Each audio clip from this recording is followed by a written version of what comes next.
ভার্জিনার family কোর্টে হাসিনা পুত্র সজীব অজের জয় এবং তার ভিনদেশী স্ত্রী ক্রিস্টিনা ওভারমায়ারের বিবাহ বিচ্ছেদ সম্পূর্ণ হয়েছে।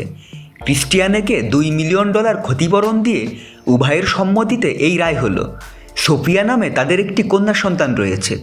সূত্র জানায়, জয়ের সাথে অনেক দিন ধরে ক্রিস্টিনার বনিবনা হচ্ছে না। এ নিয়ে আগেও ডিভোর্সের গুঞ্জন উঠেছিল, কিন্তু জয়ের র্যাকলেস চলাফেরা ও ব্যাপক দুর্নীতিতে নিমজ্জিত হওয়ায় ক্রিস্টিনা ক্রমাগত বিরক্ত এবং বিদ্রোহী হয়ে ওঠে।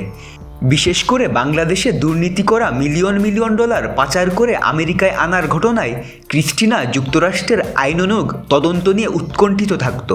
এর আগেও ফ্যামিলি ভায়োলেন্সের অপরাধে জয়ের বিরুদ্ধে আদালতে যায় ক্রিস্টিনা। সর্বশেষ গত বছর বিবাহ বিচ্ছেদ চেয়ে মামলা করে।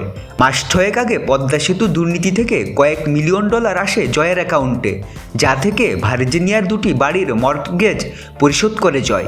অতঃপর জয়ের বাসা, বাড়ি, ব্যবসা প্রতিষ্ঠানে FBI ও অ্যান্টি মানি লন্ডারিং সংস্থা খোঁজখবর নিতে থাকে। জয় পালিয়ে চলে যায় মায়ের কাছে। পত্রিকায় এসব খবর প্রকাশ হবার পরে চিৎকার করে ওঠে ক্রিস্টিনা। মাস 2 আগে ক্যাশ নয়, লাখ ডলার সহ JFK এয়ারপোর্টে ধরা পড়ে জয়। এরপর নিজের ভবিষ্যৎ, বিশেষ করে আইন পেশা ধ্বংস হয়ে যাবে এমন আশঙ্কা হয় ক্রিস্টিনার। এরপরেই ছাড়াছাড়ির জন্য ব্যতিব্যস্ত হয়ে ওঠেন ক্রিস্টিনা। মামলার রায়ের মাধ্যমে ভেঙে গেল জয় ক্রিস্টিনার 10 বছরের সংসার। জয়ের বাল্যকাল, কৈশোর ও শিক্ষাজীবন কেটেছে দিল্লিতে।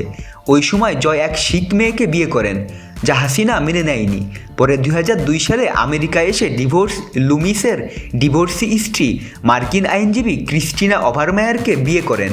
তার মাধ্যমে জয় আমেরিকার নাগরিকত্ব হাসিল করে। 2007 সালে শেখ হাসিনার কারারুদ্ধীন হওয়ার পরে তাকে ছাড়ানোর জন্য এবং বাংলাদেশের ক্ষমতায় আনার জন্য জয়ের স্ত্রী ব্যাপক লবিংয়ে স্বামীকে সহায়তা করেন। 2009 সালে মায়ের ক্ষমতায় বসার পরে শুরু হয় জয়ের বাড়াবাড়ি। অবৈধ টাকা আসার সাথে জয়ের ব্যাপক নৈতিক অবক্ষয় হয়। বারবার নৈশ ক্লাব বিব্রতকর অবস্থায় হাতে নাতে ধরা পড়েন জয়। এ নিয়েও শুরু হয় বিচ্ছেদের সূত্রপাত। শেখ হাসিনার পুত্রকে আগামীতে বাংলাদেশের রাজনীতি ও ক্ষমতায় আনার পথে ভিনজাতি নারীর এই বিয়েকে প্রতিবন্ধকতা হিসেবে গণ্য করতেন হাসিনা। তো বন্ধুরা, ভিডিওটি নিয়ে কোনো মন্তব্য থাকলে কমেন্টে জানান, আর আমাদের চ্যানেলে নতুন হলে সাবস্ক্রাইব করুন। ধন্যবাদ সবাইকে।